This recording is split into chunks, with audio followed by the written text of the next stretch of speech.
Hey, this is Josh from The Verge, and we're taking a look at the Nexus 4, the new flagship Android phone made by LG for Google, which is being sold unlocked in the Google Play Store. There's an 8GB version for $299 and a 16GB version for $349, and it's also being sold by T-Mobile on contract. A 16GB version goes for $199. The new device replaces the Galaxy Nexus, which was made by Samsung. I have to say, from a hardware standpoint, it seems like a much nicer phone. The device looks very similar to the Galaxy Nexus, but when you get a little bit closer, you can see the differences. The Nexus 4 is not curved the way the Galaxy Nexus is, and it also is made from just nicer materials. It's got a glass front and a glass back, both Gorilla Glass, and it's wrapped in a soft touch, slightly chamfered band, and at a glance it does seem like a nicer phone. It feels good in your hand. It's very sturdy. It doesn't feel like a piece of plastic. The screen is a little bit wider. It's got a 4.7-inch display that is a 1280 by 768 resolution. It's an IPS LCD display, and it looks a lot nicer than the Galaxy Nexus display did. It's crisp and clear. The only negative is that colors seem a little bit washed out on it. Not just compared to Super AMOLED, but even compared to something like the display of the One X, which uses basically the same technology. It's got two cameras. There's an 8-megapixel shooter on the back and a 1.3-megapixel camera on the front. The camera on the phone is a lot better than the Galaxy Nexus. It takes nicer photos, and it takes better photos in low light, which is really important. It's not the best camera on a phone, that's for sure, but it definitely gets the job done much better than the previous version. Inside, it's got a Snapdragon CPU, the S4 Pro, which is clocked to 1.5 gigahertz. Google reps that I spoke with said that it's the fastest phone on the planet, whatever that means. There's 2 gigs of RAM inside, and it also has NFC and Wi-Fi and Bluetooth. Interestingly, it has wireless charging built into it. There's an accessory that Google is selling called the wireless charging orb, and the Nexus 4 can just be placed on it and will charge. The battery inside is a 2100 milliamp lithium battery. It can't be removed, but I have to say battery life was definitely better on this device than on the Galaxy Nexus. As I said, the back of the phone is glass, and of course glass does tend to break, and I accidentally knocked the review device that I was using off of my kitchen table onto the floor beneath it, and it did crack the back of the phone. There's a small hairline crack from the camera out to the edge of the device.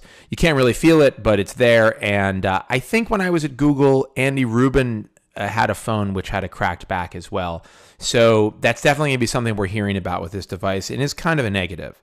It's a nice looking phone. The design is not a big departure from the last Nexus device, but it definitely seems like a more expensive product. There's some nice attention to detail here as well. For instance, on the back of the phone, there's an almost holographic stipple pattern that you can't see in most light, but once in a while it gets picked up, and it's kind of cool looking. From a spec standpoint, however, I think the most notable thing about this device is that there is no LTE version.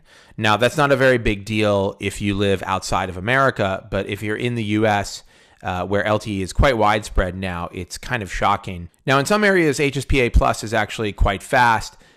There are some T-Mobile spots where you can get very fast download speeds, almost equivalent to LTE. But for me, during most of my testing, I was actually testing on AT&T.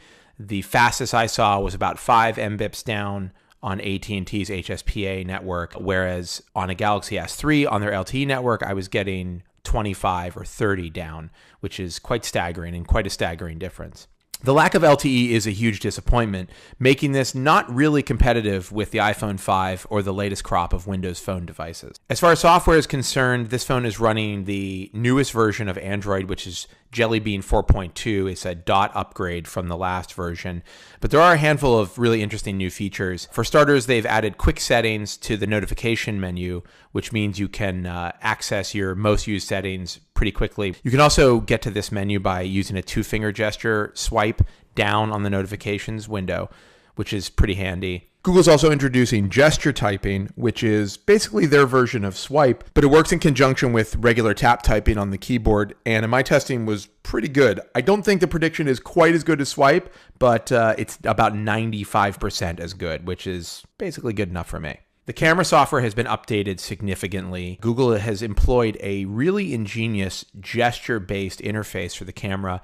It's meant to work with just thumb input, and it allows you to get to pretty much all of the settings for the camera with just a gesture of a single finger. In practice, it works really well. I was able to switch between settings quickly, and it just makes sense. It's actually surprising that it's taken someone this long to come up with an interface like this. There's some other camera updates. It now has HDR mode, and most interestingly, Google has introduced Photosphere, which basically lets you take street view photos anywhere that you are. So you can do a 360-degree shot of anything, and it is pretty fascinating. Google says the files are standard JPEGs with some additional metadata, and that at some point you'll be able to tag Google Maps with your photos and include those photos in Google Maps.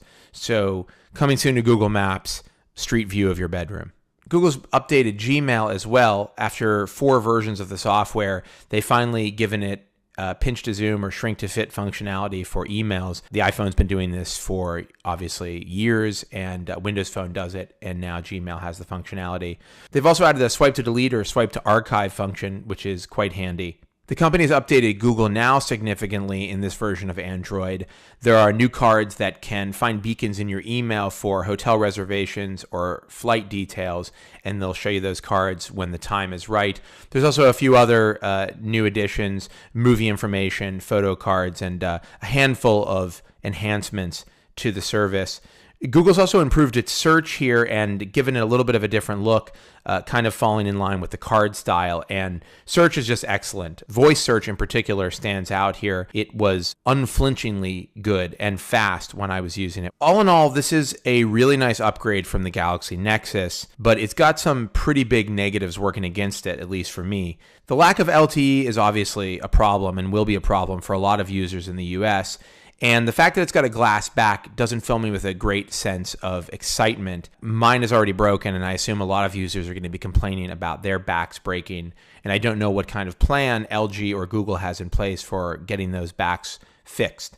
I was really excited about this device, and I was anticipating the next Nexus as the phone that I would be using for the foreseeable future. But the fact that it doesn't have LTE has kind of thrown a monkey wrench into my plans. If you live in the US and you're happy with HSPA Plus on T-Mobile or AT&T, then this is a great phone. And if you want the best version of Android you can get, this is the phone you should get. If you live in Europe, your situation may be similar. And again, it's an excellent phone to buy. But if you're looking for an LTE device here in America, you're going to have to look elsewhere.